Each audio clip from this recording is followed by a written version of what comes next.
देखिए, माननीय प्रधानमंत्री जो भी कानून लाते हैं या जहाँ भी कोई बड़ा विकास का काम करते हैं तो ये इंडी अलायंस के लोग इसका विरोध करते रहते हैं। ये अफवाह फैलाते हैं कि इससे नागरिकता खत्म हो जाएगा, किसी समाज के कान में जाकर डालते हैं कि देश से भगा देगा, नागरिकता खत्म हो जाएगा। मुझे लगता है कि हमारा जनाधार पूरी तरह खिसकते जा रहा है। माननीय प्रधानमंत्री जी स्टॉक पे स्टॉक मारते जा रहे हैं। इसमें कौन सा मुस्लिम विरोधी कानून है? कोई मुसलमान आके हमको सुना दे कि मुसलमानों के खिलाफ ये कौन सा कानून है।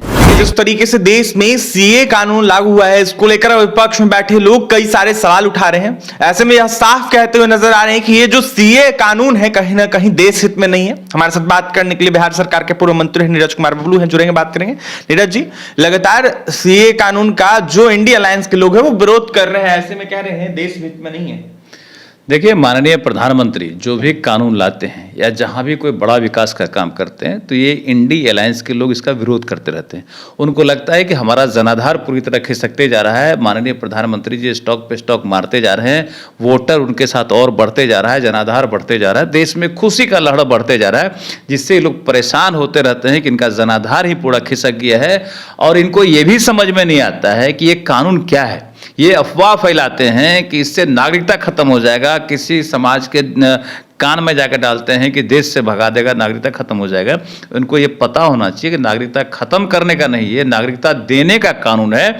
और ऐसे लोगों को दिया जाएगा जो दूसरे देश में प्रताड़ित होकर का है, अल्पसंख्यक हैं, परेशान हैं। तो फिर हम लोग तो उनका सबका सम्मान देने का काम करते हैं।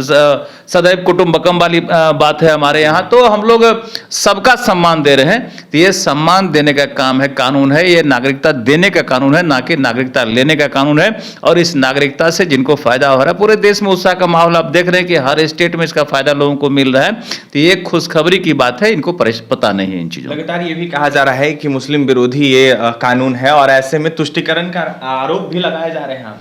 इसमें कौन सा मुस्लिम विरोधी कानून है? कोई मुसलमान आके हमको सुना दे कि मुसलमानों के खिलाफ ये कौन सा कानून है। ये कहीं से किसी के खिलाफ का कानून नहीं है, ये सम्मान देने का कानून है, ये नागरिकता देने का कानून है। कहीं से लेने का कानून रहेगा तब ना किसी के खिलाफ जाएगा।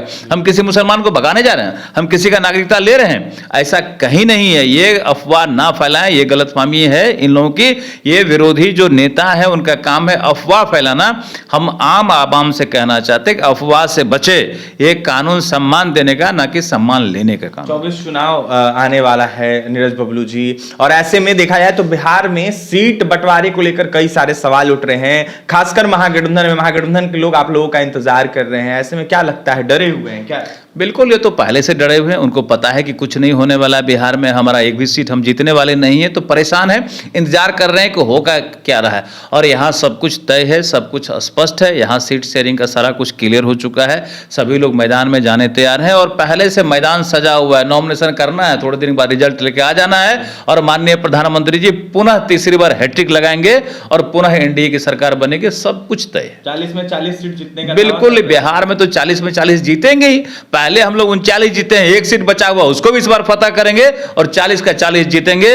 और आरजेडी जो अनर्गल प्रलाप कर रही है ना कि हम कुछ जीतने वाले हैं, जैसे पिछले चुनाव में 0 मिला था, इस बार भी उनको 0 ही हाथ लगेगा।